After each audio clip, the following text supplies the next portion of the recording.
Đi thế nào mà nó bác phải trẻ ơi.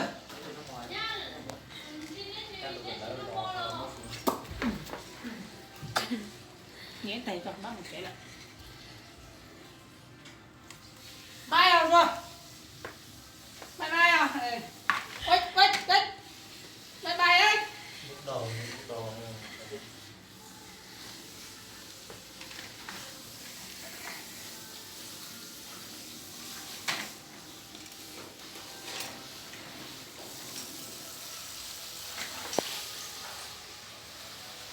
Bay ô. Bay bay ô. Mình cho bác một trẻ ô.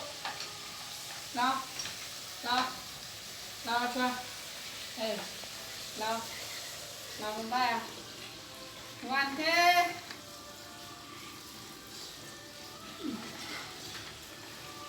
Người ta mù ơi. Mày nãy thì tao đài hậu. Lui đâu? Cây số lui đâu? Cây số lui đâu? Lui đi nào? Lùi 2-3 phút phải mẹ ơi mẹ.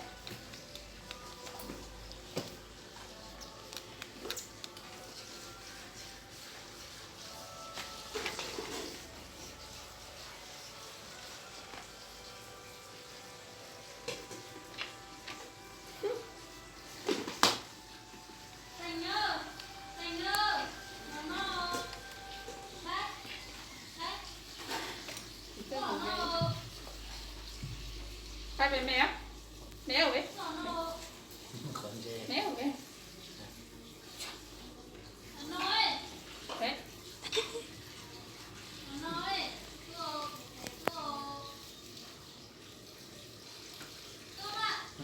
지금 언제 얘기하는지 뭐 아무 Đấy. Mẹ ở đấy.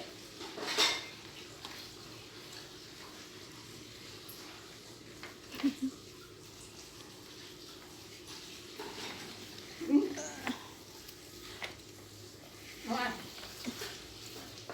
Ngoan.